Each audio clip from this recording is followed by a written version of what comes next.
Aha, nanone kandi ibihe byiza cyane ndetse amahoro y'Imana nshuti mukunzi ukomeje kongera gukurikira ibiganiro byacu no kuri Mukakarangwa TV n'ukuri amahoro y'Imana abane namwe muhahe muronke mu byo vuga mu byose ndetse mugende mu byose rwose Imana yo mwijuru baho umugisha kandi buhaze uburame. Ni umwanya mwiza rero nkuko mumaze kubimenyera tubana namwe tukaganira namwe ariko by'umwihariko binyuze umwanya mwiza w'ijambo ry'Imana. Burya nta kiruta ijambo ry'Imana kuryumva kuko niryo riri mu buzima bwose mubona tugiye tubayeho muri iyi si. Tubaha ikaze rero ari nako kandi duha ikaze Mukakarangwa ngira ngo maze kumumenyera umukozi w'Imana. Reka tumuhe umwanya atangira basuhuza hanyuma anatumenyesha gahunda zigiye gukurikira ariko by'umwihariko iyi ngingo nyamukuru ari butuganirizeho. Ni karibu. Hanyuma ubwo muri munakurikizaho no gusenga mutangira. Haleluya, haleluya, haleluya. Amen. Imana ishimwe. Yego. Ko ngiye gushimira Imana ko yabaye mu ruhande rwacu. Iyo abo Uwiteka atari mu ruhande rwacu, abanzi cyangwa abisha baratumize bunguri. Ariko Uwiteka yabaye mu ruhande rwacu, Imana ishimwe. Amen. Nzanye ijambo rivuga rero imisaruro, rivuga umusaruro. Mu by'ukuri turahinga tukanasarura. Uhinga ibishyimbo ugasarura ukagosora.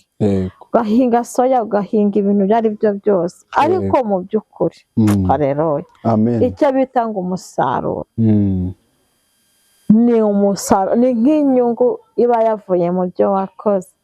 Rero nubwo tubona mu isi Imana ifite abantu yatanze Yesu kugira ngo aze kumena ariya maraso, ntabwo yayamenye kugira ngo birangirire aho. Yayamenye kugira ngo tuzabone natwe Imana izabone umusaruro ku bantu yaremye. Cyane ko ngo yaremye umuntu mu ishusho yayo. Rero reka dusenge Imana twumve uko bizagenda mu gihe cy'uwo musaruro w'Imana. Turagushimiye Mana, uri umukozi w'umuhanga, izina ryawe nirihimbazwe. Amen. Turagushimiye kuko ufite gahunda yo gusarura. Igihe uzabona byeze kuzasarura. Nyemera umuntu wese udukurikiye yaba wumva ijambo ryawe, yaba ufashwa mu ndirimbo, yumve ko hariho igihe hazabaho umusaruro, buri wese agasobanura cyangwa akagaragara bihuye n'umusaruro yashatse. Rero nyiri ibisarurwa azaza gusarura, ukomeze buri wese umuhe kuba maso kandi utugirire neza kuko uri Imana y'imbaraga. Dufashe kano kanya n'ijambo ryawe tugiye kumva mu izina rya Yesu wabambwe rimwe gusa. Amen, amen. Amen. Umurima w'Imana ureze ni igihe cyo gusarura.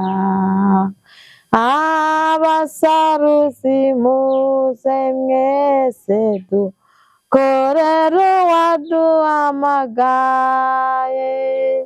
Yesu ubu turakwinginga, ohereza abakozi bawe basarura ibyo bisarurwa bigushyikirize Mana. Haleluya. Amen. Reka dusome mu Byahishuwe 14. Imisaruro ibiri ni ibice 14 umurongo wa 14. Imisaruro ibiri. Mbona igicu cyera, no ku gicu mbona uwicayeho usa n'umwana w'umuntu, kandi afite umuhoro utyaye mu ntoki ze. Marayika wundi ava mu rusengero arangurura ijwi rirenga, abwira uwicaye kuri icyo gicu ati, ahoramo umuhoro wawe usarure, kuko isarura risohoye kandi ibisarurwa byo mu isi byeze cyane. Nuko uwicaye ku gicu yahura umuhoro we mu isi, isi irasarurwa. Amen, amen. Amen. Ngo akimara kubona Yohana, ngo yeretswe nyir'ibisarurwa, ngo yaraje kandi ngo yari afite umuhoro, ariko isura ye yasaga n'iy'umwana w'umuntu. Ngo arangije ngo yumve ijwi riri kuvuga, yumva ngo marayika ari kuvuga ngo avugira mu rusengero. Garavuga ngo nibafate uwo muhoro bahuranye basarura isi, kubera yuko isi yeze. hanyuma ngo barangije ngo bashobora gusarura isi ngo kandi ngo marayika wundi ngo nawe ngo yavuye ngo muri rwa rusengero rwo mu ijuru ngo nawe afite umuhoro utyaye.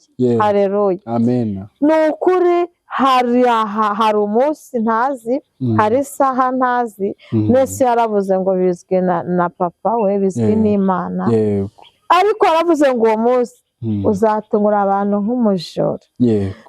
Nkabwira abantu badukurikiye ngo ibyo twikora byose tujye tumenya yuko hari igihe kizagera Imana ikabona isi ireze, yamara kubona isi yeze ikohereza abaza gusarura isi. Mbese ubu aka kanya baje gusarura basanga tumeze gute?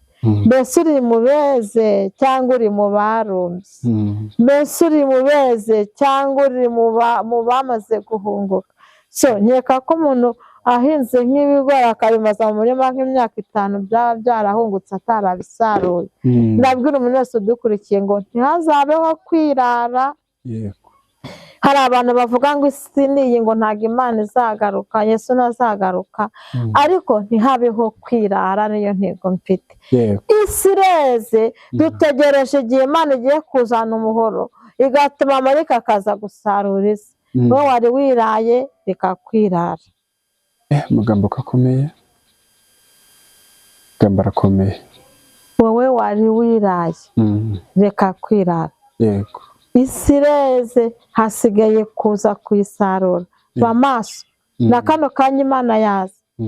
Ntabwo tuzi igihe marayika azavira mu rusengero afite umuhoro utyaye akaza gusarura, ariko ntukajye wirara. Niba isarura ritinze ushobora gupfa, kandi nyuma y'urupfu nta mirimo, hazabaho kuzuka.